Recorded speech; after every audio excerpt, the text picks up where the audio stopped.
Hey guys, it's Little Man Jose, and before we get started, look at the shirt. Look at that. Look at this. So yeah, guys, I got the shirt now from a little drawing character that's in my videos and stuff. And here it is. So here we go. Thank you, Mom and Dad. So welcome back to the Treyarch Zombies Marathon. Today we're going to be reviewing Numa. The third zombies map ever created. Numa, the Swamp of the Dead. This map was highly anticipated because this was the third zombies map. People were still surprised that Treyarch were truly embracing this new idea. But as the years went on, Numa was forgotten by the community. Sometimes people can't even remember the goddamn name of the map. So why is that? Is Numa another underrated map that people should appreciate? Or should it have stayed forgotten? Let's find out. Oh, and full disclosure, no remasters this time. I'm saying this because there are very, very few differences. So few, to the point where it's not even worth talking about, honestly. Now, let's get on with this.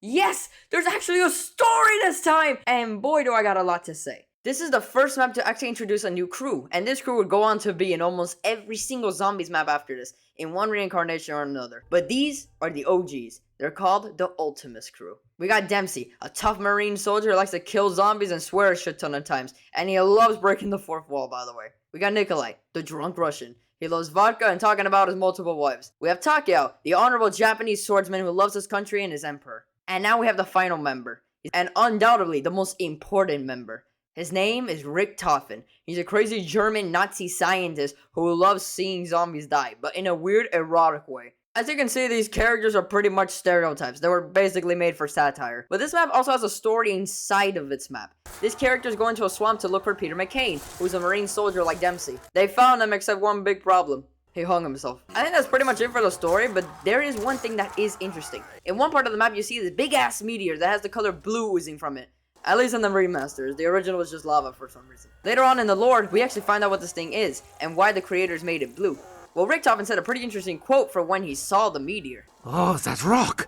Must be where element 115 comes from. I will explain what element 115 is in the next map, because trust me, it will be worth it. I think the characters alone are great for the story because they are all interesting and say some pretty weird quotes that give them their own little personality. They are also fucking hilarious. When we go to the sound section, I'll show you guys a shit ton of clips from these cool guys.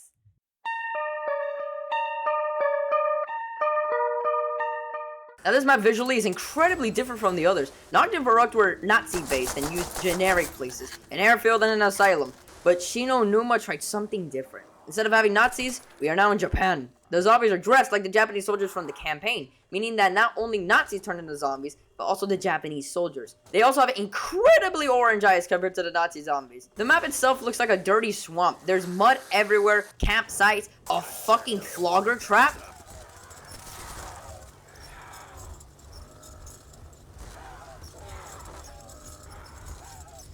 It's not pretty to the eyes, which is a good thing. It's not supposed to be. I like the dirty green that this map has. It just emphasizes how putrid the swamp is. Hell, Numa means swamp of death in Japanese. And on the outskirts of the map, you can see a big ass meteor. And if we're not talking about the map, we're talking about the dogs. These are giant dogs called hellhounds. They look like dogs that have been scratched and burned. They also have glowing yellow eyes. Visually, this map is a treat. It has a muddy aesthetic while also having creepy zombies and scary dogs on the side.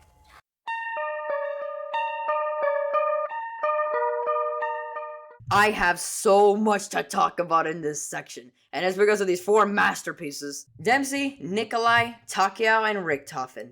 These four characters are massive stereotypes, and they work so perfectly. While they were made for satire, you can have so much fun in their occasional quotes. Dempsey is just amazing. He's a marine soldier who loves killing zombies and swearing almost every chance he gets. Fuck! I can't blow shit up without ammo! You just got dead flesh on my new boots! Headshot! Too bad we ain't keeping score! Kaboom. Ka-fucking-boom, freak bags! And while I was playing as him, he broke the fourth wall a couple times, even making fun of the double tap jingle. What in the world is a root beer shove? What? Are they gonna put a music Easter egg in every map now? I love this guy, but the problem is that he's the only character you can play as if you're playing solo, which means that the next few characters' quotes I found on the internet. We have Nikolai, a drunk Russian who has multiple wives for some weird reason. He's hilarious, and the amount of times you're gonna be hearing about his vodka is uncanny. You made me drop my vodka. You will die! I'm almost out of vodka. I mean ammo. I will kill them with my breath. Ah, shit, this fucking box. The same weapon I used to kill my first wife. She was bitch. I also love when he sees the dogs because me and him had the same exact reaction and I died of laughter hearing this. These fucking dogs are huge! We have Takyao, who's an honorable Japanese samurai, and this dude is not really that funny to be honest. His jokes fall super flat and he always talks about honorability or his emperor. But I would be lying if I said there was absolutely no fun to have to him. Bonsai! For the Emperor! Your existence is no longer. The Emperor would be praised. Speed Cola is honorable. Our honor brings us great gifts. And finally, Dr. Edward Richtofen. Richtofen is my favorite mostly for story purposes, but he can say some pretty funny shit as well. He's a crazy German Nazi scientist who loves killing zombies, but in a weirdly erotic way, and it just gets worse as the games go on. Damn it! We should be training them, not killing them! Blood! Blood! Blood! Illuminati! I work for thee! I am so happy! Thank you! His hand exploded! Such joy! Yes, I reached for the root beer shelf! Yeah, I need a juggernaut tonight! Richtofen is a weird fucking dude, but I think he's the right amount of weird, to the point where he's likable. Overall, these characters are interesting and just straight up hilarious. They add so much personality to zombies, so I don't think they can be outmatched. It reminds me of Left 4 Dead 2, where they had characters that were meant for satire, and they do a good job of it. I love these guys, and I'm glad they stuck around for the ride. We also have the announcer back, except this time, the announcer would say something when the dogs come. The announcer says...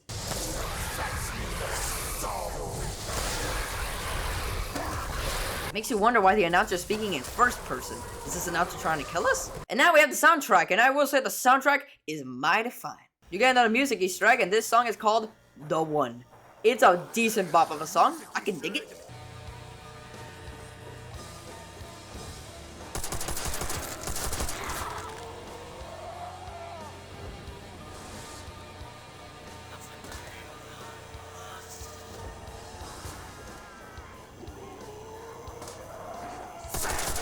But I like the death music a whole lot more. Sounds very rock.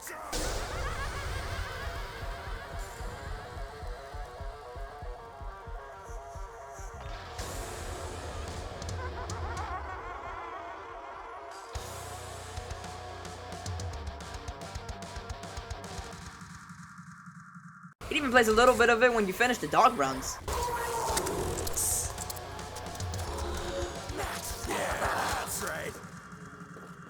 Overall, what a great lineup of sound design for this map. Introduced so much personality, and I love it.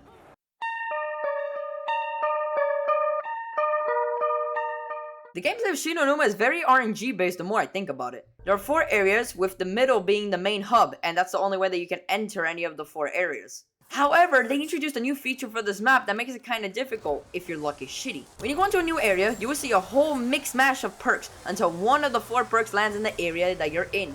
Meaning either you can get Jug, Speed Cola, Double Tap, or God forbid Quick Revive. Because there's RNG involved, you can either get your favorite perk very early or very late. There's a fun factor to this, but it can also be annoying when you get fucking Quick Revive that doesn't even do anything in solo. So I count this new feature as both a blessing and a curse. But it's not annoying to get to the perks, so I don't mind that much.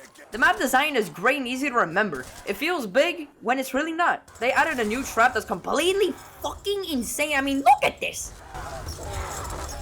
This right here is the strategy for getting to the high round. Well, that and something else. They added a new wonder weapon. A wonder weapon that will become a fan favorite amongst the community. And that, my friends, is the Wonder Waffle. Also known as the Wonder Waffle. Why is it known as the Wonder Waffle?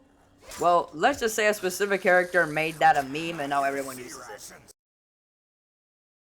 This weapon is fantastic because if you have a whole train of zombies, about 90% of them will instantly die from the shock power. Its damage is pretty much infinite, which is a great help for getting to the high rounds. And this map encourages something that neither of the 2 maps that came before it ever encouraged, and that is training.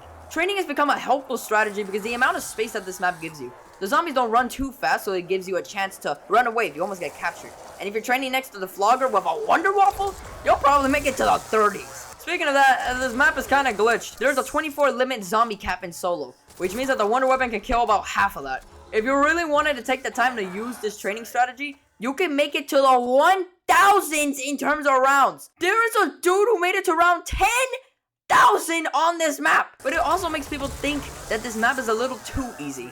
And honestly, it most likely will be. We even have a new round now, where every couple of rounds, there will be dogs that spawn in the map. They are called hellhounds, and if you don't have dog, then be prepared because these suckers are fucking fast. Their health is insane and they can easily two-hit you if they come in packs. Shotguns are the perfect way to take them down as well with the waffle. But the best part about them is that when you kill all of them, they drop you a max ammo.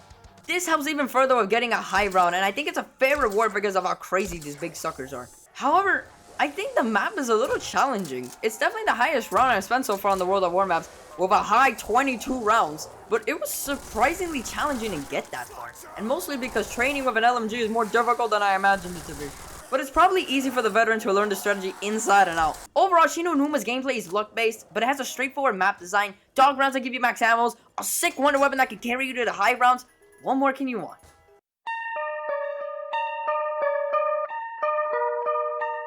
I really enjoy my time replaying Numa, and the more I play it, the more I think, why don't people play this map that much anymore? In my opinion, it's a very memorable map because of the RNG, the dogs, the characters that they introduced. These characters will go to be staples, and I have a lot of nostalgia for them. Numa was a map that I think satisfied anyone who played it for the first time.